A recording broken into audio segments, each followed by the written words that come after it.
hello, I'm Captain Zip, I think.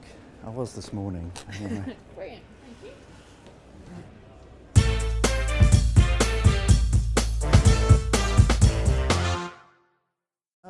Yes. Well, I fell in love with cinema at the age of 4 when I was taken to see, I think it was Alan Ladd in The Black Knight in a little village in Hampshire called Hythe. And initially I only really wanted to show films, and when I was 12, that Christmas, my mother bought me an 8mm projector, and I started showing little silent comedies and animations that I'd been buying in the previous few weeks. And somebody thought I ought to be making my own films, so they lent me a standard 8 clockwork camera, and they thought the first, that's not them by the way, the first roll of film that I shot was far better than anything they'd shot previously, so they let me have the camera. In exchange for a candlewick bedspread, which my father didn't like because it made his beefeater uniform very fluffy, and if you ever went to the Tower in the 50s and saw a fluffy beefeater, that was my father.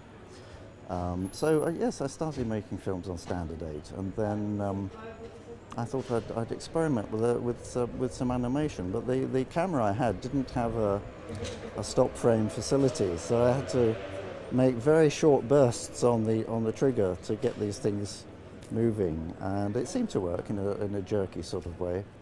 But later, when I progressed to having a camera with a stop frame facility on it, I started doing some proper little bits of animation, not animation films per se, but little animated inserts in my live action fiction films. You might get a fake thumb rolling across a floor or something of that sort in a scene in a film.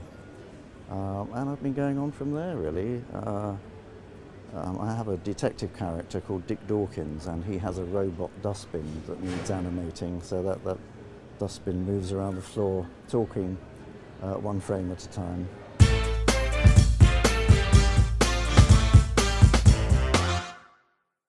Oh, yes. Well, the earliest would be, there was a thing on BBC television in the 50s called Whirligig, which was a kind of a children's magazine program, and it had, I think that's where Sooty started, and they had these animated penguins, as I remember, and I think that was the earliest. I couldn't quite figure out how these penguins were moving because they didn't seem very real somehow.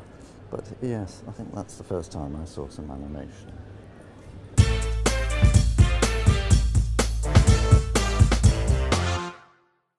I think if I could have worked on a particular piece of animation in the past, I would have chosen the German film Verwirrte Melodie by Hans Fischerkosen, which was made in the early 40s, and it's about a bee who finds an abandoned record player in the wilderness and starts playing it with his stinger, and that's always struck me as a rather charming film, so I would have liked to have worked on that.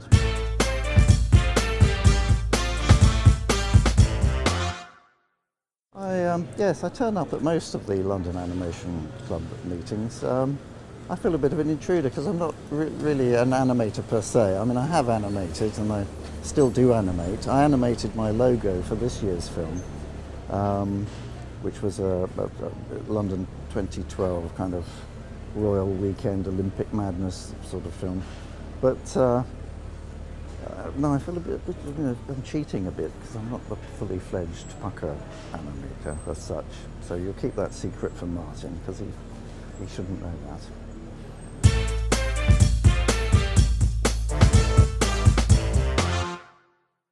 Yes, I had only meant to shoot 4 minutes of film one Saturday afternoon, and it was so good I just kept going back for 4 years. It was wonderful. So I've got 2.25 hours of punk footage, which turns up, you'll probably see it on television occasionally. They use it in documentaries such as Punk Britannia and London, the Modern Babylon, and they even showed some in the Olympics opening night ceremony.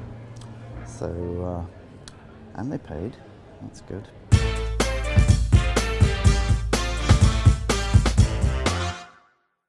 Yes, it had changed name a couple of times. It had been previously known as Sex, but it was more of a fetish bondage shop then.